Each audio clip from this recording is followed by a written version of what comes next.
day 37. These lawsuits, these three lawsuits, are coming together faster than I had originally thought. I was in the studios yesterday for OAN Network, and that story is now running every half an hour. Emerald Robinson here is the one of the hosts and anchors, news reporter. She does it all here in John Hines, I believe, or Hines is the bureau chief, so I want to say thank you to him. That should be running every half hour now. And what I want to do here is just kind of a news update of all three lawsuits: DNC, Podesta Group, and also Fusion GPS, Podesta Group, and then also the FBI lawsuit. And they're coming together faster than we could have ever imagined. The Uranium One, I mean, just some key things that people might be wondering: why are you sending out this stuff? Here's a photographer that wants to do a photo shoot with Steve Bannon and myself. We're going to see if that can happen. I think when the One story breaks for big time, and Breitbart really starts covering it, and then Bannon steps in and starts really kind of hammering it, that's when it's time to do photo shoots and so forth like that. But if you check this guy out, Peter Duke, he does a lot of really cool anti-Breitbart portraiture and so forth. And he takes the kind of Fusion GPS smears that they do against people that are kind of in alt media, and he makes you look better than you do, and to counterpoise against the smears of the Fusion GPS type stuff. So anyway, we talked a lot this morning. Now people are talking about these different hacks that the FBI has done, and I believe Fusion GPS is also going to be available, a part of this. And one of the things I wanted to talk about was these generals in Florida. This one general named Brady, who was the head of the nuclear weapons in Europe, gets hacked, doesn't know how it happened. In order to hack these guys, you have to have some skills. You know, here's Hughes, head of the DIA. This is Mike Flynn's job before. Again, he gets hacked.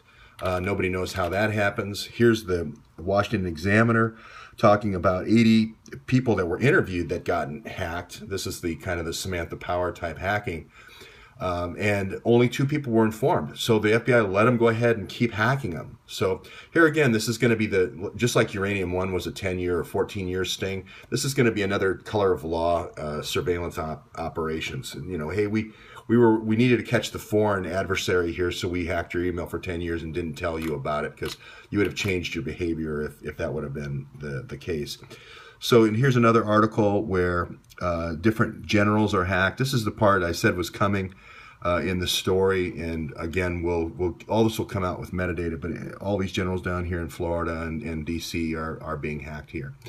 So we'll get to that story as it develops. But it's going to be already in the lawsuit, and I mentioned to people already in the lawsuit. I mentioned the Centerville Russian retreat. I don't know if you remember, but they secretly whisked everybody out of the country the first of the year. So when everybody's partying from watching football, they whisked them all out. They left this place. But that's where all the Russians, that's where the little spy nest was. We're going to get more to that. And I talk about, you know, the Special Agent Pettyjohn, when I had said, hey, the nuclear operations going through Charleston. The Special Agent Pettyjohn for the FBI that kind of did the parallel construction on me, he was representing, or he is an expert in this NNSA, which is this nuclear fuel, tracking this nuclear fuel that powers the Navy. So you're going to see here how the kind of the layers stack up. You're going to see that FBI is providing the transport along with the Navy to allow these ships to go back and forth untouched, uninspected.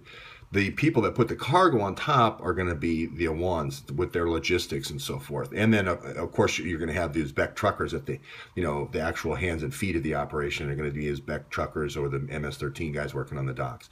So the three lawsuits are separate right now in order to keep so the judges don't think that I'm on a fishing expedition. I want to prove very specific points within each kind of sub lawsuit, and then we'll move them together if the evidence merits. The other one is Bruce Lindsay. Did Bruce Lindsay start 10X? The companies involved in Uranium One are called 10X, TENEX, and then 10AM for TENAM.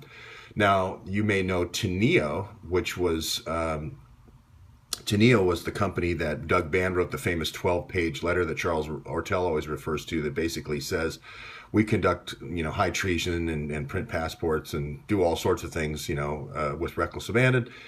And and you'll see that. Now, did Bruce Lindsay, the same lawyer, the same Clinton Foundation lawyer, start 10X?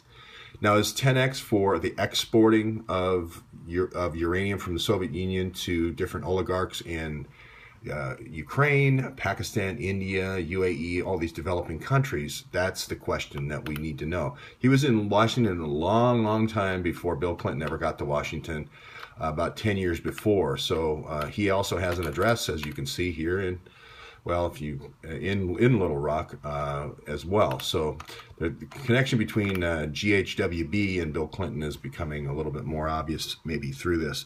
He's also the guy with the thumb drive with the 650,000 emails, and with Huma, the Huma server. Now, is he going to be the same guy with a WAN server? That's what remains to be seen. We don't know. So I talk a lot about the developments. The big news is obviously Fusion GPS. With these payments to these journalists, that's the big news that's hitting the story now. And this shows, and then also hiding the 112 emails, and so that is not looked on well by the court. It looks like you lied and you withheld information from the Congress of the United States. If you're willing to lie to Congress, you're willing to lie to probably just about anybody.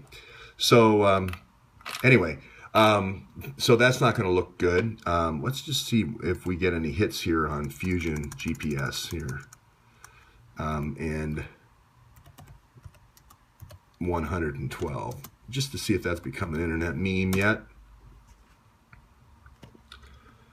And there we go, 112 emails, transactions that didn't go into the probe. That was a couple of days ago, and I think you're seeing a lot of traffic now with Glenn Simpson asking, there's my post, hey, what's going on here with the 112 emails? So this is not going away. This will be presented. I need to update the lawsuit for the FBI, obviously. I need to update the Podesta Fusion GPS lawsuit now, obviously, because they're paying journalists and they're withholding information from Congress and giving 5,000 blank pages. I tend to remember things in threes, so I can say them in threes. 5,000 blank pages, 112 hidden transactions, and also payments to 3 journalists. So I go from 5,000 to 1,112 to 3, and that's how I remember it. So it just comes out easily. And then I've got to update the same FBI lawsuit, because FBI is also paying Fusion GPS for the PP dossier, and you're going to find out that's for spying. Okay, so that's the update for this morning, and I'll hit the streets now in DC.